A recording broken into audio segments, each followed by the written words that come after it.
hablar un poquito de las salidas profesionales que tenemos desde la terapia de pareja y la sexología. Vamos a grabar esta clase, así que, bueno, que sepáis que se va a estar grabando, ¿vale? Cualquier cosita, si no me equivoco, tenéis un chat, ¿vale? A la derecha. O sea, si lo abrís os saldrá a la derecha y podéis ir preguntando cositas. Me vuelvo a presentar porque el vídeo ha empezado a grabar ahora. Yo soy Elizabeth Clapés, soy sexóloga y terapeuta de pareja y me conoceréis seguramente por redes sociales como Esmi o Esmi Psicóloga.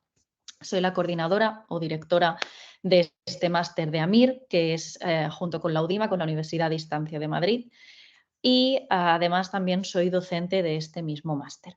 ¿Vale? Así que vamos a hablar un poquito de lo que son las salidas profesionales de la terapia de pareja y de la sexología y vamos a resolver muchas dudas que os vayan surgiendo y dudas típicas que me soléis preguntar con frecuencia, ¿vale? Arturo, pasa la diapo. ¿Qué trata un terapeuta de pareja? Un terapeuta de pareja no es un sexólogo, ¿vale? Son profesiones no, pero vamos a decir que son enfoques distintos que normalmente acaban juntándose en algún momento de la terapia, pero que no siempre tienen por qué ir de la mano. ¿Vale? La terapia de pareja es una cosa y la sexología es otra, pero como es frecuente, se solpan. Hay muchas formaciones que únicamente ofrecen terapia de pareja porque quizá lo hacen más desde una visión sistémica, desde un enfoque más familiar, más sistémico, y hay otras, por ejemplo, que solo hacen formación en sexología y además desde el ámbito clínico, desde el ámbito de disfunciones, parafilias y demás. Nosotros en este máster hemos juntado ambas porque en la experiencia personal, no profesional, hemos visto que un sexólogo sin formación en terapia de pareja se queda cojo y un terapeuta de pareja sin formación en sexología, a no ser que abordemos una problemática familiar que no tenga ninguna relación con el ámbito sexual de la pareja, pues también se quedaría corto, ¿vale? Entonces, ¿qué tratamos? Por un lado, acompañamos a parejas en procesos de reproducción asistida, motivo por el cual hay una asignatura en este máster que es reproducción asistida, ¿vale? Para acompañar a los papás o a los futuros papás, mejor dicho, a sobrellevar lo que es el proceso de reproducción asistida, que no es nada fácil porque no siempre llega a buen término y a veces hay que hacer un acompañamiento también en duelo, en el proceso de duelo de lo que es la pérdida de la idea de ser padres. Entonces hacemos formación en esto. También en infidelidad y celotipia, que esto es probablemente lo más frecuente que viene a terapia, parejas que han sufrido una infidelidad y tras esta infidelidad quieren recuperarse o parejas que no han vivido ninguna infidelidad pero que por culpa de o a causa de la celotipia o los celos o las inseguridades o distintos estilos de apego, estilo de apego más evasivo y otro más ansioso, pues chocan, ¿no? Y aparecen pues las maneras de como aparece como el terapeuta como un mediador de cierta manera, como para ayudar a que tanto el apego de uno como el del otro acaben pudiendo compenetrarse. Es posible, verdad que a veces es complicado, pero suele ser posible.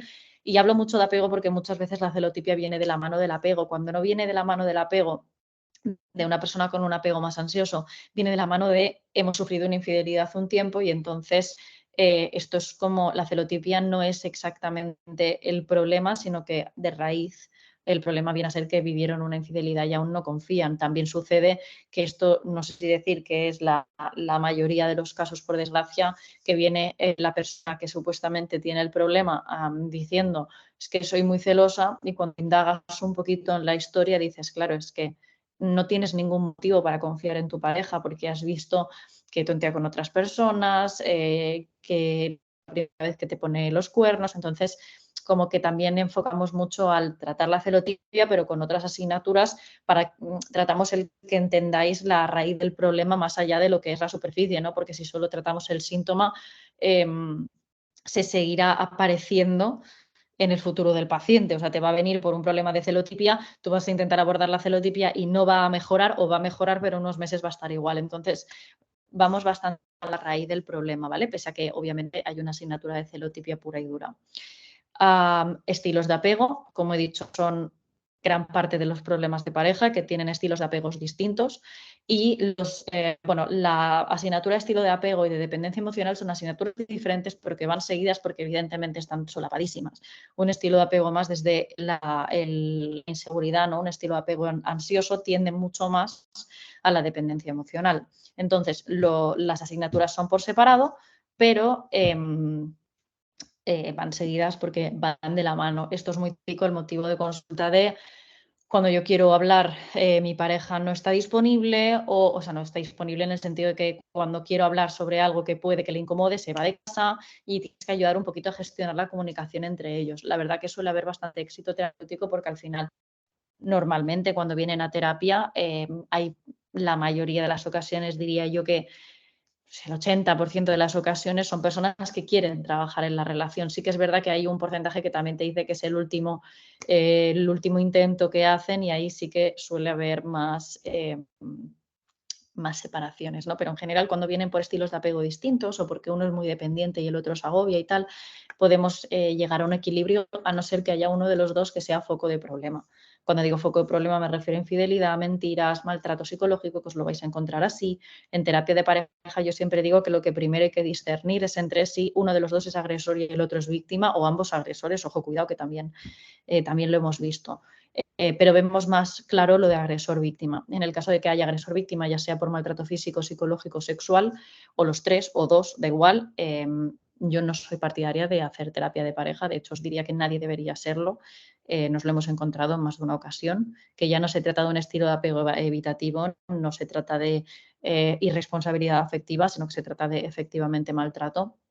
Yo me lo he encontrado en varias ocasiones y no lo he seguido atendiendo. De hecho, he hablado con ellos por separado, les he dado lo que es mi impresión y no he aceptado seguir atendiéndolos porque había uno de los dos que era, maltrataba al otro, y esto me lo he encontrado tanto con mujeres como con hombres. Sí que es verdad que debido al perfil de las mujeres vienen mucho más a terapia. Entonces sí que es verdad que me he encontrado más veces en situaciones de tener que decirle a la mujer que es ella la víctima, porque normalmente la víctima es la que viene a buscar ayuda, no viene el agresor, es poco frecuente. Pero también me he encontrado el otro lado, ¿no? Mujeres que agredían físicamente a sus parejas y que como ese hombre el que agrede, pues está mucho más normalizado. Entonces creo que tenemos que tener en cuenta que estas son cosas que suceden y que os podéis encontrar en consulta. También abordamos la gestión de conflictos por distintas temáticas, por lo que sea conflictos por muchísimos familiares. La suegra es uno de los motivos de consulta más frecuentes. Él no soporta a mi suegra se mete en mi relación, mi suegra no ha cortado el cordón umbilical con mi pareja. Normalmente hombre. Esto es algo que se repite bastante. Os lo digo para que os hagáis un poquito la idea de lo que son normalmente los motivos de consulta. También hay gestión de conflictos por tema hijos, es decir, un poquito de la mano del siguiente punto, ¿no? De acompañamiento durante el proceso de maternidad y paternidad, de hago todas las tareas. Yo recuerdo una paciente que me decía, soy la mala, soy el poli malo, ¿no? Él es el poli bueno, yo soy el poli malo porque yo soy la que lo ducha, lo lleva al cole, lo riñe, le dice que no y le dice que no chuches, y su padre es quien lo lleva al fútbol, ve con él la tele, le compra porquerías, se divierte con él, pero cuando hay que ducharlo o cuando hay que reñirlo o cuando hay que obligarle a comer soy yo. Entonces soy la poli mala, ¿no? Es un tipo de consulta que se repite así con el tema de paternidad y maternidad, problemas de pareja por poli bueno, poli malo, o porque tienen diferentes maneras de educar. Al final, cada uno es de su padre y de su madre, y eso implica que uno tiene un estilo pues quizá muy estricto y el otro muchísimo más permisivo, y ahí tienen dificultad a la hora de educar a sus hijos. También nos pasa muchísimo la frase de desde que somos padres ya no somos pareja. Esto es frecuente, pero vamos, muy, muy frecuente en terapia. Sé que estoy diciendo que todo es frecuente, pero es que, claro, todo bien, yo he entendido mucho, entonces para mí todo es frecuente, pero realmente lo de dejar de ser pareja por haber sido padres, normalmente viene la mamá después de unos meses. Normalmente vienen los primeros, antes de los 2 años del niño, y viene la mamá bajo el motivo de consulta de no me siento deseada, no tengo líbido, he pasado de ser la novia o la mujer, la persona sexy de la relación, ¿no? A ser la madre vaca lechera, porque se sienten así muchas veces, ¿no? Saco el pecho saco la teta para dar pecho, pero no, ni siquiera ya no me ven como algo erógeno, mi pecho ya ni siquiera es erógeno, yo no soy erógena, soy como una vaca lechera que da de comer, ha criado un hijo y lo único que hago es, pues eso, reproducirme o dar leche y demás, se sienten como objetos reproductivos. De hecho, esto lo he escuchado muchísimo, es que mi marido me ve como, ya no me ve como una mujer, me ve como una madre, un ser que pare, da de mamar y alimenta. O sea, no me ve como mujer sexy como me veía antes, ¿no? Entonces también trabajamos muchísimo el recuperar la sexualidad en ese caso y ahí también veis que con sexología la terapia de pareja va de la manita.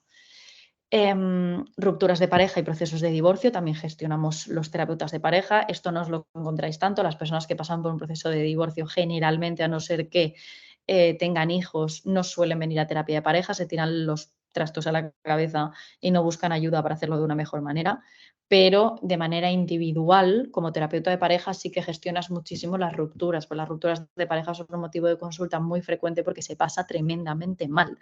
Entonces, es bastante habitual que venga alguien, de hecho, si yo atiendo nuevos, si entran, yo qué sé, entran, imaginaos, unos aproximadamente 20 y algo pacientes nuevos cada semana en el equipo, pues 5, 6 o 7 de cada 20, o sea, de todos los motivos de consulta que atendemos trauma, ansiedad, depresión, trastorno mental grave, terapia de pareja familiar, todo, o sea, atendemos todo. Ruptura de pareja, quizá de 20 y algo personas que entran a la semana, 5 o 6 son porque acaban de romper con su pareja, porque están planteándose romper con su pareja, porque están, porque las han dejado, porque los acaban de dejar, por lo que sea, ¿no? O sea, es algo muy, muy habitual. Entonces, la ruptura, sobre todo traumática, que es por lo que suelen venir a terapia, por una ruptura que se complica o que creen que se va a complicar, es algo que yo creo que tenemos que estar súper formados y súper preparados porque se pasa tremendamente mal y es algo que viene a mansalva, pero a mansalva. Las dificultades en el ámbito sexual de la pareja también las aborda el terapeuta de pareja, las aborda desde el aspecto de terapeuta de pareja. Al final, el sexo, o sea, esto lo hablo desde la terapia de pareja, ¿vale? Desde la sexología, ahora veremos que también. En el ámbito sexual al final acaba afectando a la pareja. Esto significa que si no tenemos unas buenas relaciones sexuales que entendamos como buenas, como sanas, como nos gustaría, con la frecuencia y calidad que nos gustaría tener, es muy probable que afecte a la pareja en sí y que empiecen a distanciarse, que se dejen de dar cariño, que dejen de compartir tiempo de calidad. Entonces, un terapeuta de pareja, desde la perspectiva de la terapia de pareja, aborda toda la parte que es la repercusión de la problemática sexual en la pareja en sí. Y finalmente, el terapeuta de pareja también acompaña en todo lo que es el proceso de orientación sexual, relacional e identidad sexual. Orientación sexual, heterosexual, bisexual, homosexual, asexual también, relacional. Orientación relacional es, pues si quiero, pues si me siento identificado con las relaciones abiertas, con las relaciones monogamias de toda la vida, ¿no? Con anarquías relacionales, poliamor, bueno, con todo esto, ¿no? También hay una asignatura enfocada exacto a esto, a las no monogamias y a la identidad sexual, como sabéis, pues disforia de género o otras que están apareciendo a día de hoy. Intentamos mantenernos bastante actualizados porque la verdad que están surgiendo muchos nuevos conceptos, aunque sí que evidentemente intentamos basarnos siempre en la ciencia, en el DSM-5, pero como sabréis, no siempre lo aborda todo, no siempre lo abraza todo y hay que mantenerse actualizado y al final nosotros atendemos a la persona que tenemos delante, no atendemos una etiqueta, hay cosas que no vais a encontrar en el DSM-5 o en el CIE-11 y sin embargo las vais a tener que atender. Nosotras cuando nos viene un caso de lo que el DSM-5 diría, esto es disforia de género, yo la verdad que no pienso en si es disforia de género o no, pienso en qué tengo delante, qué necesita, lo que tengo, o sea, bueno, lo que no, a quién tengo delante, qué necesita esa persona que tengo delante y cómo hacer que esa persona se encuentre mejor independientemente de la etiqueta. Pero evidentemente al ser un máster avalado por un máster universitario, lo que tenemos que hacer es pues basarnos en la ciencia, pero más allá de eso sí que es verdad que en las asignaturas estamos intentando también dar a entender que no siempre todo tiene una etiqueta. ¿Vale? Pasamos diapo. Arturo, vale. ¿Qué trata un sexólogo?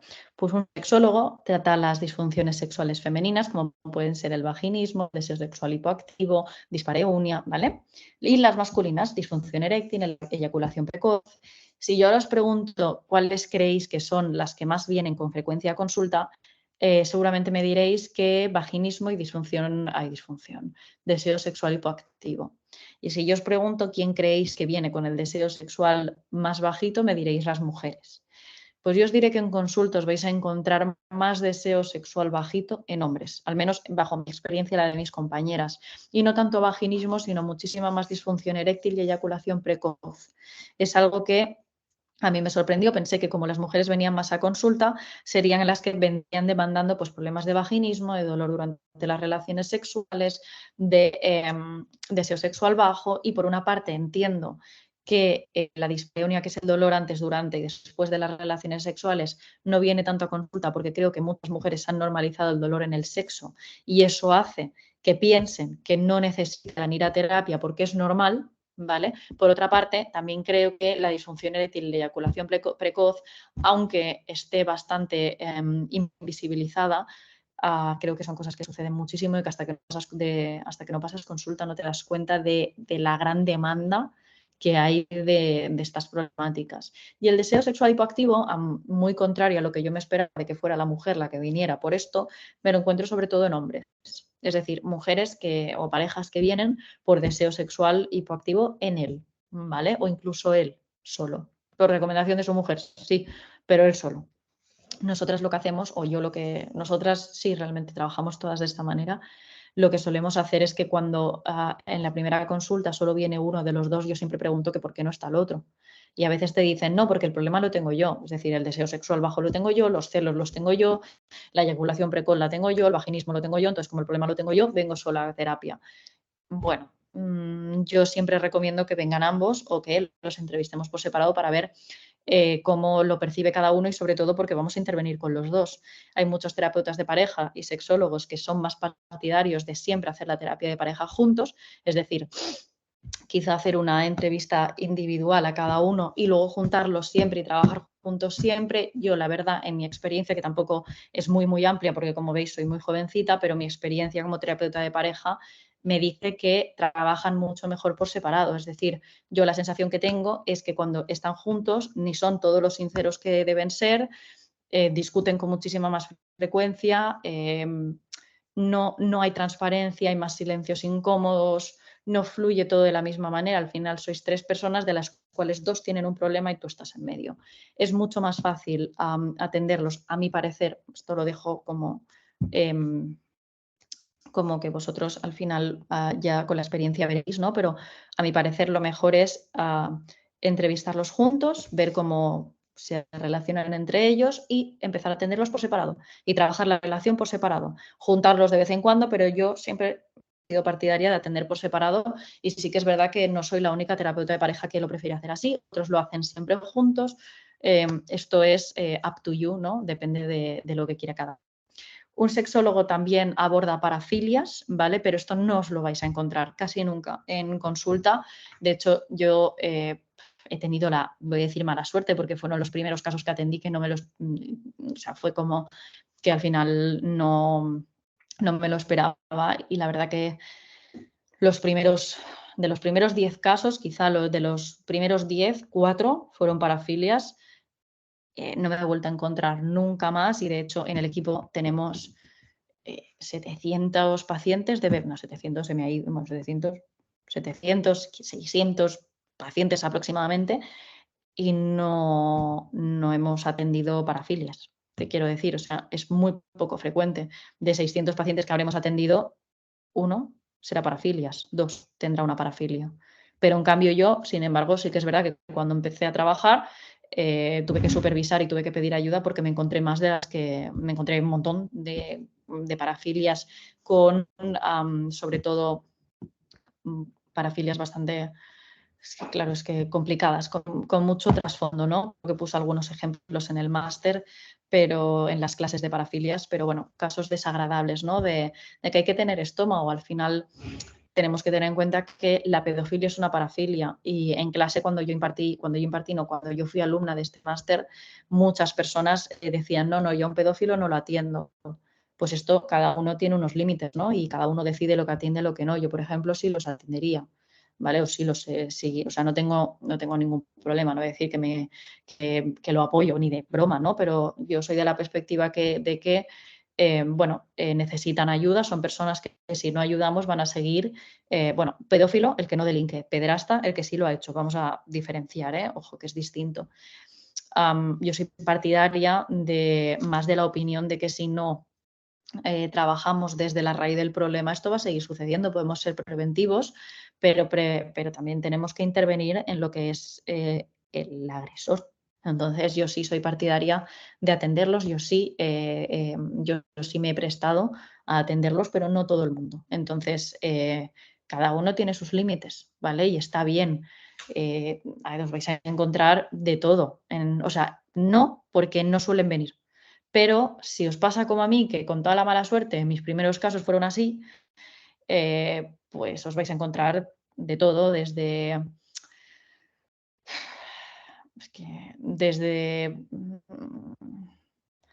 tengo una amiga, una compañera de trabajo que atendió un caso de zoofilia, que no llegó a delinquir nunca, pero que ahí estaba el deseo sexual desviado, digamos. Pedofilia hemos atendido varios casos, también hemos atendido exhibicionismo, voyeurismo también he atendido, y luego parafilias que no tienen una etiqueta como tal o que si la tienen la desconozco, pero son personas que solo se excitan con cosas X, ¿no? Por ejemplo, solo me excito cuando me acuesto con personas, con mujeres con un aspecto muy deteriorado, preferiblemente si no tienen dientes, mujeres que serían de la calle, ¿no? Mujeres que viven en la calle. Esto yo me lo he encontrado, esto fue uno de los primeros casos que atendí. Y yo recuerdo la frase de solo me acuesto con mujeres a las que desprecio, que esto tiene mucho trasfondo, y ahí sí que descubrimos muchas cosas que no tanto tenían que ver con la parafilia, pero para que entendáis que os podéis encontrar cosas que os van a impactar muchísimo. Al final a mí esto, claro, es muy duro escucharlo cuando tú eres una mujer, cuando, tú tienes tienes tu papel de mujer, ¿no? Y hay alguien que te está diciendo que solo se acuesta con personas a las que desprecia, mujeres a las que desprecia y que encima las maltrata en la cama, ¿no? Porque, pues sadomasoquismo, que esto también os lo vais a encontrar, esto sí que es mucho más frecuente. Entonces os lo vais a encontrar y cada uno va a decidir, pues atiendo o no atiendo. Yo cuando he derivado casos ha sido porque no he podido continuar porque se iban de mi especialidad, pero no por no atenderlos de decir, no, yo esto no lo atiendo. No por ética, digamos, no he atendido por ética porque la verdad que con parafilias yo tengo como muy metido en la cabeza hay que trabajar el foco del problema para poder intervenir, o sea, para poder mejorar realmente, porque si no trabajamos sobre el agresor van a seguir habiendo víctimas. Esta es mi perspectiva, pero soy la única persona de todo el equipo que atiende parafilias, no os digo más. O sea, quiero decir que sois libres de no atenderlas, está súper bien y me parece súper válido, pero si hay alguien que tenga la misma perspectiva que yo, pues es muy interesante que haya profesionales que puedan trabajar con estas personas, ¿vale? Abuso sexual, y yo aquí añado, se requerirá formación añadida en trauma, porque no podemos ponernos a trabajar trauma solo por haber estudiado una asignatura de abuso sexual, ¿vale? Yo ahora, por ejemplo, voy a iniciar el nivel 1 y nivel 2 de MDR, pero nunca jamás en la vida he atendido trauma, ¿vale? Nunca jamás me he atrevido a coger un caso de trauma y cuando lo he tenido lo he derivado, porque no es mi especialidad. Y porque cuando tú no estás especializado en trauma, si intervienes en trauma, lo que puedes hacer es retraumatizar. Y lo que puedes hacer es empeorar muchísimo la sintomatología del paciente. Hay que ir con mucho cuidado. Entonces, ¿un sexólogo aborda el abuso sexual? Sí, desde la perspectiva sexual y no desde la perspectiva de trauma. ¿Qué significa? Pues, por ejemplo, caso real que nos ha llegado al equipo. Nos llegó una chica con vaginismo, ¿vale? Pero el motivo del vaginismo era que había sufrido un abuso sexual por parte de un familiar. Entonces, ¿qué se lo derivamos? ¿A la sexóloga o a la especialista en trauma? Pues evidentemente a la especialista en trauma y a la que empieza a procesar, a reprocesar y a sobrellevar mejor todo el tema del trauma tras 6-7 meses de tratamiento, e introducimos la intervención con la sexóloga para trabajar el vaginismo, ¿vale? Que obviamente no se soluciona solo. pero primero tenemos que abordar el trauma, porque si no pasa lo que le había pasado anteriormente a esta paciente. ¿Qué le había pasado a esta paciente? Le había pasado que había ido con una sexóloga que había decidido que la mejor idea era tratarla con dilatadores vaginales. Entonces la derivó a una fisioterapeuta del suelo pélvico, que son unas profesionales maravillosas para ayudarnos con las disfunciones sexuales, pero no sé si hay trauma, porque claro, si tú vas a una fisioterapeuta y te introduce dilatadores vaginales cada vez más grandes, cuando a ti te han abusado sexualmente en la infancia durante años, un familiar, pues es evidente que el problema no lo estás solucionando. Al contrario, cada vez que vas a terapia con un fisio, con esa fisio te retraumatizas y te retraumatizas y te retraumatizas. Pero la persona no lo sabe, la persona pensará que es su culpa, que no se encuentra mejor porque no progresa, por lo que sea, pero no va a entender que primero tiene que abordar la raíz del problema. Por eso yo siempre en las primeras consultas intento buscar cuál es el motivo de esa disfunción sexual. Porque muchas veces la fuente es traumática y primero hay que abordar el trauma. Y si no, para eso están los equipos de psicólogos que la de trauma tiene una compañera que es especialista en sexualidad, como es por ejemplo nuestro caso, que somos 3 o 4 sexólogas en el equipo y 4 o 5 especialistas en trauma. Entonces, si una de ellas necesita ayuda con una disfunción sexual, ahí estamos nosotras para brindarle ayuda. Pero lo primero siempre va a ser que el paciente no se retraumatice. Entonces, por eso enfatizo que abuso sexual sí, hay formación en este máster, pero aún así hace falta formación complementaria. Importantísimo, de verdad, insisto, y me parecería una locura no decirlo, ¿vale? Sexualidad en la diversidad funcional y en la vejez. Esta es una asignatura que a mí me parece preciosa, que la imparto yo con todo el cariño del mundo porque trabajé muchos años, no, y trabajo en muchas ocasiones, que si las juntas pues es mucho tiempo, ¿no? Con gente mayor y, espera un momento que me han llamado, vale, perfecto. He trabajado muchas veces con personas mayores y sí que es verdad que la sexualidad en la vejez es algo que está totalmente invisibilizado y sin embargo existe. De hecho, yo recuerdo que estuve en una residencia de personas de la tercera edad, adulto mayor, y jope, solo se permitía dormir juntos a los que estaban casados. Si no estaban casados y se hacían novietes en la resi, pero en la resi no te estoy hablando de personas con demencia ni nada, estoy hablando de personas que no se valían por sí mismas viviendo en sus casas porque no se podían cocinar, hacer la cama, limpiar y demás, y las metieron en una residencia, ¿no? Sus familiares, y son personas súper, a nivel cognitivo pueden tomar decisiones, ¿no? Pues se enamoraban, pues porque es normal, porque al final comparten edad, no es raro que se enamoren dos residentes, pero como no estaban casados y como no tenían una historia romántica previa al ingreso en la residencia, no se les permitía ni dormir juntos, ni darse besitos, ni nada. Se les decía, para, Eulalia, no, hombre, no, esto no se hace aquí, pero ni aquí ni en ningún lado, ¿no? No se les daba ninguna alternativa y me parecía muy injusto, por eso quise poner esta asignatura de sexualidad en la vejez en el máster, porque creo que es fundamental tener esa formación y sobre todo tener esa perspectiva más amplia. En cuanto a la diversidad funcional son aquellas personas a las que en algunas ocasiones anteriormente se les ha llamado discapacitadas, a día de hoy se emplea diversidad funcional, pero seguro que términos para ser más respetuosos con la condición de estas personas. La diversidad funcional también, lo que tiene que ver con el sexo y estas personas está súper invisibilizado. De hecho, en el máster, en la asignatura, le doy mucha importancia a este tema y también al debate que hay entre diversidad funcional y derecho a la asistencia sexual, o la asistencia sexual es prostitución y por lo tanto no tienen que tener acceso a ella como si no fuera prostitución, ¿no? Esto es bajo la perspectiva de cada uno, pero en la asignatura como que hacemos también un poquito de insight en todo lo que es la perspectiva más conservadora de un momentito, me está llamando mi hermano, vale, ya está.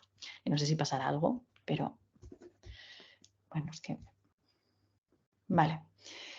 En la asignatura hacemos un poquito de énfasis en el debate de esto es prostitución, esto no es prostitución, ¿vale? Pero bueno, aquí cada uno que tenga la opinión que quiera. Al final, una persona con diversidad funcional no puede acceder a la sexualidad de la misma manera porque quizá no se puede tocar, porque quizá no puede tener relaciones sexuales con otra persona por esa discapacidad física que tienen o cognitiva. Y la asistencia sexual lo que defiende es que estas personas tengan acceso a la sexualidad, tanto con uno mismo como con los demás. Hay gente que opina que esto es prostitución, que el sexo no es un derecho. ¿Vale? Entonces, cada uno desde la información debe sacar una conclusión. Yo en mi caso, mi interpretación es mucho más cercana a que la asistencia sexual es una manera de prostitución y que no debería ser contemplada como una opción siempre y cuando se utilice el cuerpo de la persona, de la asistente sexual, ¿vale? Es decir, si yo utilizo mi cuerpo para darte placer a ti, pues al final lo que estoy utilizando es mi cuerpo como un medio, como una herramienta para otra persona. Y como el sexo, bajo mi perspectiva, no es un derecho para nadie, esta es mi forma de pensar. Pero lo que hacemos en la asignatura es daros toda la información posible para que cada uno construya su opinión al respecto y se posicione, porque es igual de respetable. Y como os digo, yo he cambiado muchas veces de opinión al respecto, pero me parece súper interesante porque yo tenía un profesor que estaba muy metido en este tema durante la carrera, que yo hice sexología en la carrera, y él tenía pues toda la opinión contraria. Entonces me ha hecho cambiar de opinión muchas veces y creo que es un tema muy interesante a la vez que muy serio. Aunque yo esté hablando así como que me hace ilusión, es un tema muy serio.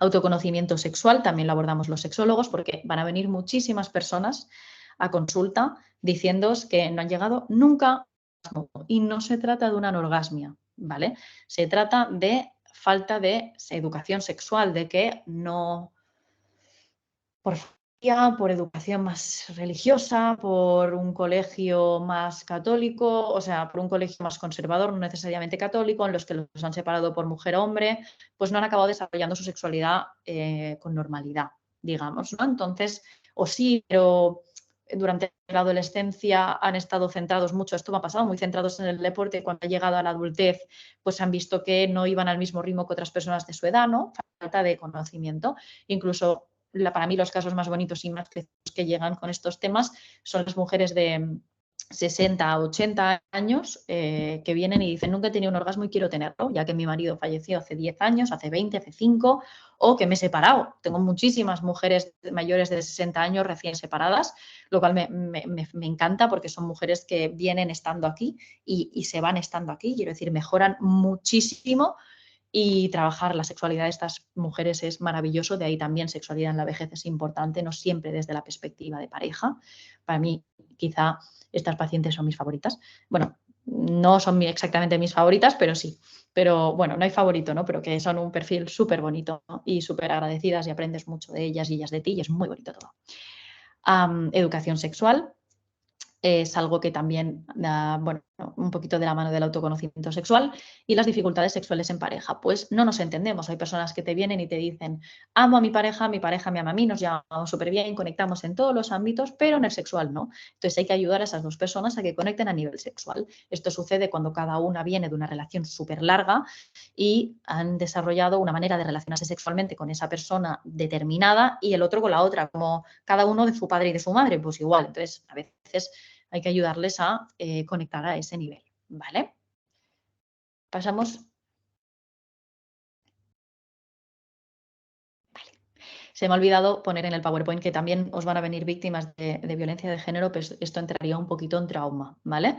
Pero no siempre, es decir, víctimas de violencia de género dentro de la relación y hay que ayudarlas a salir o hay que ayudarlas durante la ruptura. Posteriormente puede aparecer la sintomatología traumática y entonces la podéis derivar a alguien especializado en trauma, que es lo que hago yo, ¿vale? ¿Qué es lo que me viene a consulta? Rupturas de pareja y no la pareja para separarse, sino venir motivo de consulta. Lo he dejado con mi pareja, por ejemplo, sin ir más lejos, la semana pasada una mujer me venía y me decía, mi marido se ha enamorado de otra, me voy a divorciar, sé que va a ser un proceso difícil y necesito ayuda. ¿Vale? Esto es súper, súper, súper frecuente. Y no estigmaticéis y pensando que solo vienen mujeres. Vienen muchos hombres por rupturas de pareja, muchos hombres con apego ansioso, muchos hombres con dependencia emocional, muchos hombres en situaciones de maltrato, de verdad. Preparaos para atender hombres, porque yo pensé que atendería siempre mujeres y atiendo muchos hombres y la mayoría maravillosos, con algunos obviamente conectas menos, pero la mayoría son casos que dices, ostras, como que te cambia mucho la perspectiva de hombre que no va a terapia, que tiene un apego evitativo, que no quiere hablar, no, o sea, es maravilloso y vienen muchos y se trabaja muy bien con ellos, ¿vale? Dependencia emocional y apego ansioso, ya os he dicho que es algo que viene pero mucho, ya sea en pareja o de manera individual, más de manera individual. De hecho, la terapia de pareja es algo que viene con menos frecuencia, viene más lo que es individual, ¿vale? Vienen más personas por problemática de pareja, pero de manera individual, que luego al final acaban trayendo a su pareja. Problemáticas de pareja derivadas de la paternidad-maternidad, como os he dicho a mansalva, de la monotonía, conflictos familiares, o sea, la suegra se mete en la relación o me llevo mal con mi cuñado o con mi cuñada y cosas de estas. Y lo de los distintos estilos de apego. Dificultades en el ámbito sexual por una errónea o escasa educación sexual. De hecho, yo recuerdo una mujer que vino, que fue que... Ay, no me acuerdo qué era. Sí, vale. Era una mujer que tenía 40 y algo, 46, 47 y nunca en la vida no había tenido un orgasmo, no se había tocado y ni siquiera se había mirado con un espejo. O sea, es decir, el ponerse el ejercicio del espejo no lo había hecho nunca. No sabía ni cómo eran su parte íntima, sus partes íntimas. De hecho, se le pidió que las dibujase y no tenía ni idea de cómo eran. O sea, ni de los orificios que tenía, ni por dónde hacía pipí, ni por dónde nada. De hecho, no había utilizado nunca un Tampax, había tenido relaciones sexuales con su marido semiforzadas, porque ella, a ver, semiforzadas no, él no forzaba nada, pero ella ya no las estaba disfrutando y de hecho era como un mero trámite para quedarse embarazada. ¿Vale? Entonces hablamos de que hay casos muy extremos de personas que no saben ni cómo son sus genitales y esto os lo vais a encontrar, por eso uno de los primeros ejercicios que se hace es ponte un espejo y mírate, ¿vale? Abuso sexual y relaciones de maltrato, así. Así, y ahí vais a tener que aprender a diferenciar relaciones tóxicas de relaciones de maltrato, porque no es lo mismo que te venga una persona diciendo mi pareja y yo nos tiramos los platos a la cabeza porque nos llevamos fatal, gestionamos fatal las discusiones, él es un apego evitativo y yo soy un apego ansioso, o viceversa, que también pasa, pero menos. No es lo mismo que te venga esto que te venga una pareja en la que hay un claro patrón de maltrato, de agresor y víctima. ¿Vale? Esto lo vais a saber diferenciar. Hay muchos profesionales de la salud mental, terapeutas de pareja, que dicen que las relaciones tóxicas son lo mismo que las relaciones relaciones de maltrato. Yo, la verdad, en la práctica clínica lo diferencio perfectamente. Veo cuando una relación es tóxica y ambos se hacen daño, ¿vale? Y veo claramente cuando hay un agresor y hay una víctima. Y a eso no lo puedo llamar relación tóxica. Al igual que una relación tóxica, pues sí, tiene maltrato, pero es mutuo, no hay un agresor y una víctima. Un agresor y una víctima, tú cuando los separas, la víctima deja de ser víctima y el agresor sigue siendo agresor para otras personas, ¿vale? Entonces, es como que hay roles desiguales muy claros y en una relación tóxica no tanto, pero bueno, yo hago esta diferenciación porque es lo que yo he vivido en consultas. Si vosotros lo vivís de otra manera, seguramente lo abordáis diferente, ¿vale?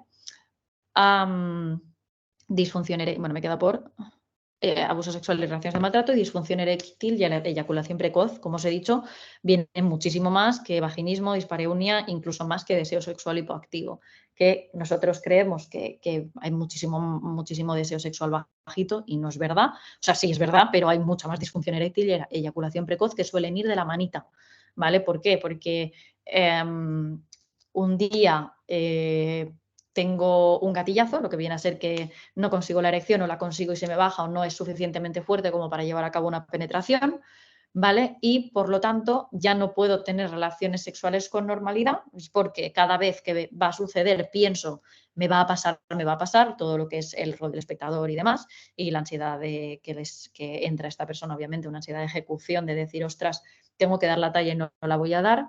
Y luego está la eyaculación precoz, que se suele dar con la disfunción eréctil, porque como he tenido una mala experiencia de que he tenido una eyaculación precoz, la siguiente vez que me enfrento a una relación sexual lo vivo con mucha ansiedad porque pienso que me volverá a pasar y por lo tanto también tengo disfunción eréctil, ¿vale? Esto suele pasar.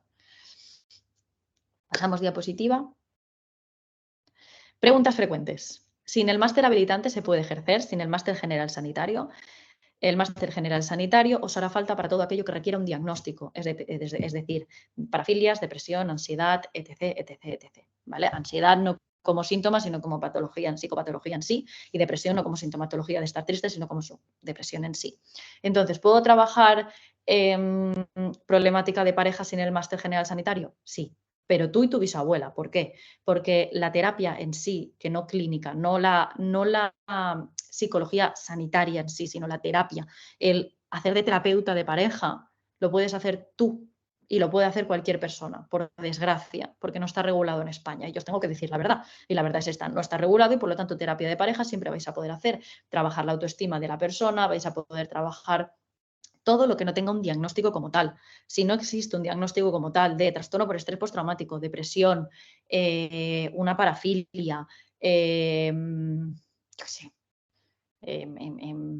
bueno, todo lo que DSM-5, todo lo que salga de DSM-5, pues no. ¿Por qué? Porque tiene un diagnóstico clínico.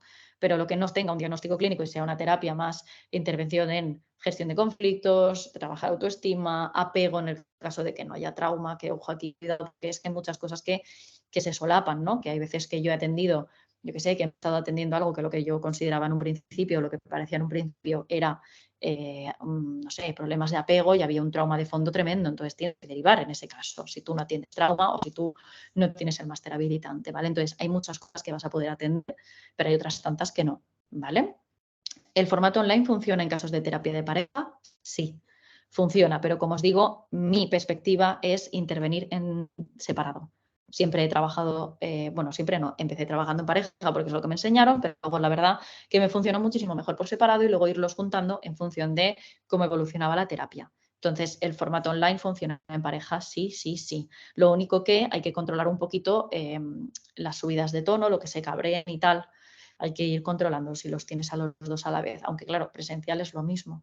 Lo que hay que tener en cuenta es que aquí pueden colgar la llamada, que aquí pueden hacer ghosting con más facilidad, ¿vale? Que esto también pasa. Pues te vas a la mierda, luego. Y esto lo he vivido así de veces.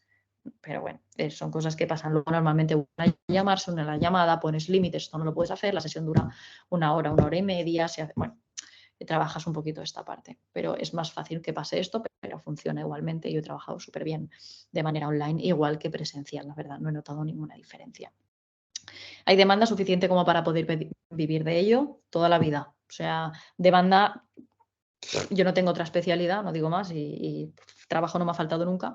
También es verdad que por las redes sociales, pero de verdad, la mayoría de motivos de consulta se atienden desde, o sea, pensad que a día de hoy las problemáticas de pareja, ya sea por ruptura, ya sea por apego, ya sea por personas, bueno, por cualquier cosa, sexualidad y amor y sexo es uno de los mayores motivos de consulta. Obviamente, si te especializas en TCA, pues te llegarán muchos TCAs. Para la que te especializas en tema amor y ruptura y del boca a boca se va diciendo pues que trabajas muy bien, que hay personas contentas contigo, divulgas en redes sociales, en redes sociales sobre este tema, pues te irán llegando muchísimas demandas de esto. La verdad que yo nunca he tenido problema para tener pacientes o cualquier cosa. Normalmente pensad que también vais a trabajar muchísimo autoestima, es que al final demanda hay de sobra.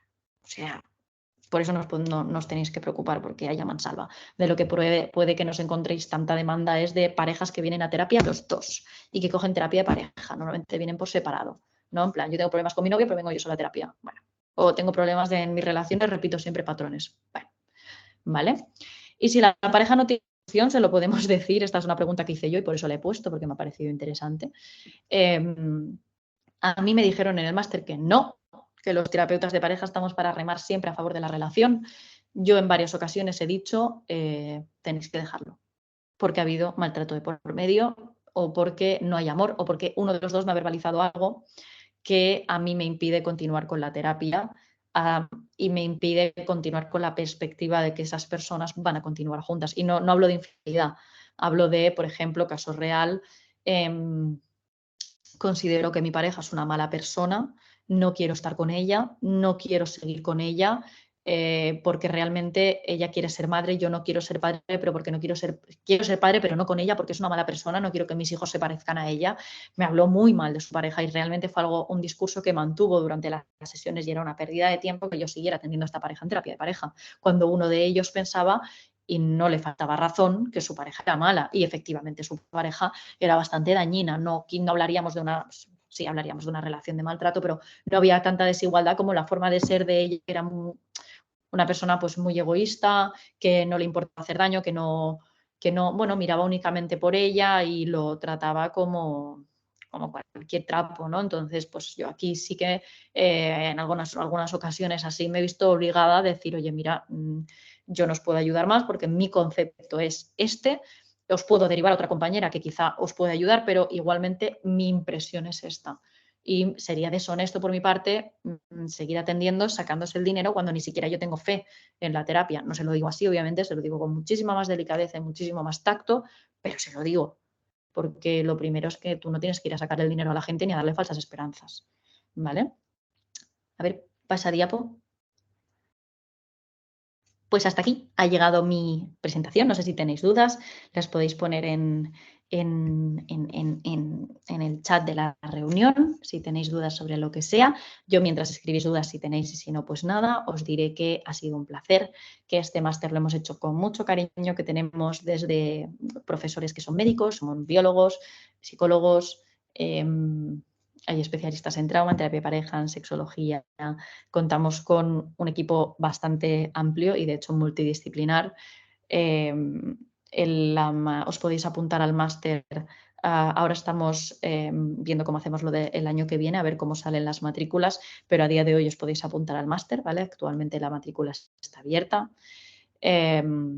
Si queréis información sobre precios y demás, lo tenéis ahí, Amir Higher Education, y deciros también que es un máster totalmente enfocado tanto a la práctica como a que estéis trabajando y que no es incompatible con que de lunes a viernes trabajéis, porque os lo podéis sacar haciendo las clases los fines de semana, ¿vale? Es decir, está bastante enfocado a esto. Además, tampoco hay tantísimo contenido como para que tengáis que tener clase de lunes a viernes.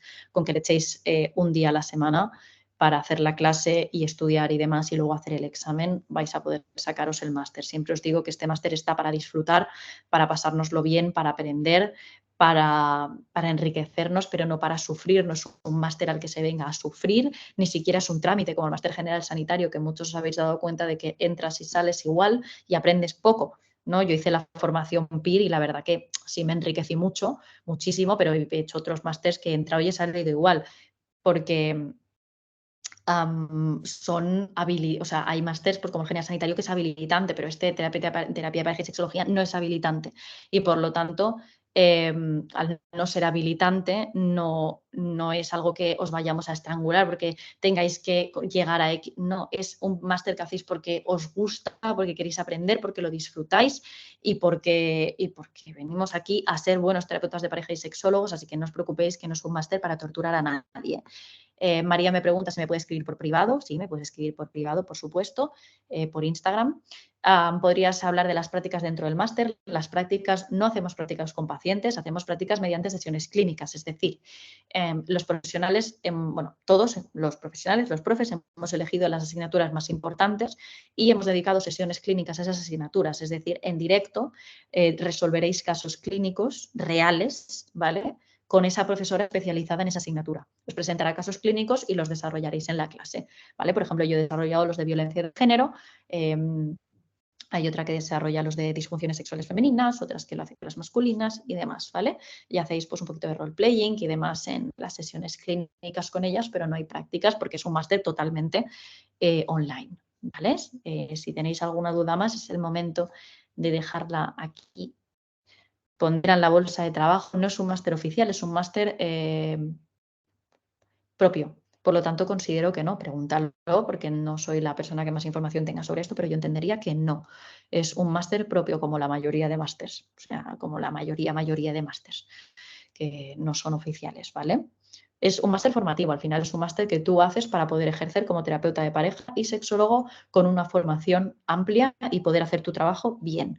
No es un máster que tienes que hacer como medio para conseguir nada. O sea, al final este máster me lo saqué yo, o sea, yo me lo saqué con otra universidad que fue un desastre, pero este máster yo me lo saqué para poder ejercer de lo mío y gracias a sacármelo he podido ejercer de lo mío haciendo bien mi trabajo. Punto. Se puede hacer solo si tienes grado de psicología, necesitas tener antes sanitario. Se puede hacer solo con el grado de psicología y también se puede hacer si estáis en cuarto de carrera o en tercero de carrera, no lo sé. Si estáis en el último año de psicología, lo podéis hacer, ¿vale? También es compatible con eso. Nos tendréis que mandar, bueno, comprobantes y demás que se os pedirán, pero sí, y no necesitáis el general sanitario para hacerlo. Porque, como os digo, hay muchas de las cosas que podéis atender que no necesitáis el máster general sanitario. ¿Alguna preguntita más?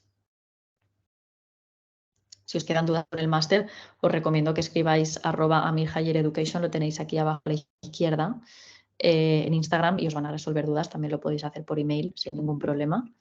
Y cualquier cosita, a mí también. Lo que pasa es que yo con 260 no sé cuántos mil seguidores, a veces tardo en contestar o no lo veo, pero María, ahora estaré atenta si me escribes, no te preocupes, pero podéis preguntarles a ellos que os van a resolver las dudas más rápido que yo seguro y probablemente con más información al respecto, porque como lo de la bolsa de trabajo, por ejemplo, yo te puedo decir que creo que no, pero no depende tanto de lo que yo crea, sino de lo que realmente sea, entonces preguntar por a ellos, ¿vale?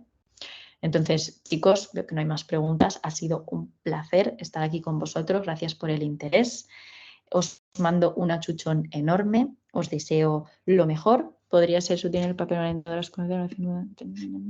Ser útil también desde el papel de una orientadora escolar para hacer función de tutorías tanto en primaria. Sí, es decir, al final para una orientadora escolar sí es interesante de cara a tener, o sea, al final ser educadora sexual, es decir, tener formación tanto en pareja, que es en la adolescencia cuando se empieza con el tema de la pareja y todo el tema de la sexualidad, por lo tanto sí me parece muy interesante de cara a esto, mucho, mucho, mucho. Y ayuda, es que ojalá pudiéramos hacer más educación preventiva, ¿no? En esta edad más sexo y pareja, porque nos ahorraríamos muchos problemas de maltrato y demás. De hecho, me parece clave por la formación que tenemos en maltrato, en abuso sexual, porque, como sabes, como orientadora es algo que por desgracia sucede mucho a los jovencitos, sobre todo cuanto más pequeños más sucede, por parte de familiares sobre todo.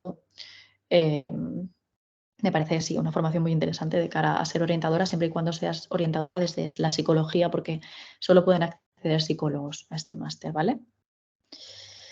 Lo dicho, que ha sido un placer, que os mando un abrazo muy grande y que cualquier duda que tengáis, a Mir Higher Education o a mí, ¿vale?